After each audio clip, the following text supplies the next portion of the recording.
Karimnagar rural CI Niranjan Reddy అనాథలను అక్కున చేర్చుకున్నారు. జగిత్యాల జిల్లా మెట్టుపల్లి మండలంలోని వెల్లుల్ల గ్రామానికి చెందిన శ్రీరామ్ అంజయ్య, పెద్దపల్లి జిల్లాకు చెందిన మంతిని చెందిన బూర్గు రాజయ్య, కరీంనగర్ జిల్లా దేశరాజుపల్లికి చెందిన అవుదుర్తి సతీష్లు అనాథలుగా ఉన్నారని, తిండి లేక ఇబ్బంది పడుతూ ఆరోగ్యం క్షీణించిందని కరీంనగర్ రూరల్ పోలీసులు సమాచారం ఇవ్వగా వారి ముగ్గురిని కరీంనగర్కు పిలిపించి వారిని ఆసుపత్రిలో చూపించారు.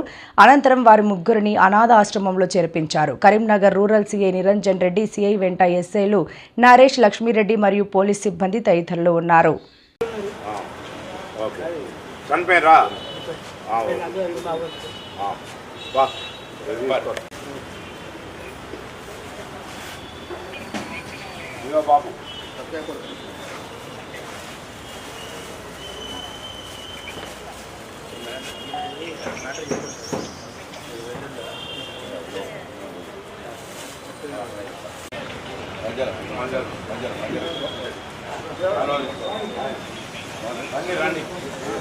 కరీంనగర్ ఉమ్మడి జిల్లాలో మొదటి వ్యక్తి శ్రీరామ్ అంజయ్య. ఈయన దాదాపు 80 సంవత్సరాల గల వయసు గల వ్యక్తి.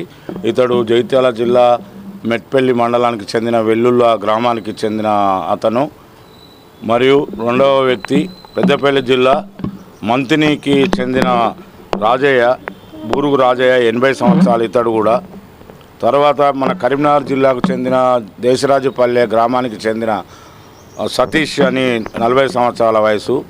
వీరు ముగ్గురు గత కొన్ని రోజుల నుండి అనాథగా ఉంటూ వీరికి సరైన భోజన వసతులు ఎవరు ఏర్పాటు చేయలేక వీళ్ళు ఆరోగ్యం క్షీణించి ఉన్నదని చెప్పి మా యొక్క పోలీస్ స్టేషన్కు సమాచారం రాగా మేము వెల్లుల్ల గ్రామం నుండి మరియు మంతిని గ్రామం నుండి మరియు దేశరాజుపల్లి గ్రామం నుండి తీసుకొని వచ్చి మా పోలీస్ స్టేషన్ మా యొక్క సిబ్బంది మొత్తం యుక్తంగా మేము కరీంనగర్లో హౌసింగ్ బోర్డు కాలనీలో ఉన్న వీర బ్రహ్మేంద్ర స్వామి అనాథాశ్రయానికి చెందిన నడుపుతున్న వ్యక్తి శ్రీ వీర మాధవ్ గారికి ఆయన అనాథాశ్రయంలో వీరిని సరిగా చూసుకోవాలని చెప్పేసి మేము వీరిని ఆ అనాథాశ్రయానికి అప్పచెప్తున్నాము.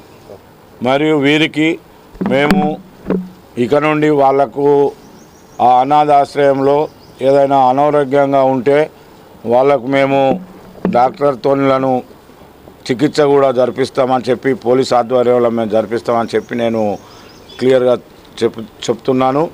వారికి ఇప్పుడు ప్రస్తుతం మేము వారికి సరిపడు భోజన వసతులు మరియు వారికి ఏదైనా సహాయం కావాలంటే ఆ వీర మాధవ్ గారికి ద్వారా మేము వాళ్లకు పూర్తి సహకారం చేస్తామని చెప్పేసి ఈ సందర్భంగా తెలియజేయడం జరుగుతుంది. వారికి బంధువులు అంటే దూర బంధువులు ఉన్నారు. వారికి దగ్గర బంధువులు అనే వారు లేరు. దూర బంధువులు కూడా కొద్ది రోజుల పాటు వాళ్ళను చూసుకున్నారు. ఇప్పుడు వాళ్ళు ఆరోగ్యం చాలా క్షీణించిపోయింది. ఈ విషయం మాకు సమాచారం వచ్చింది.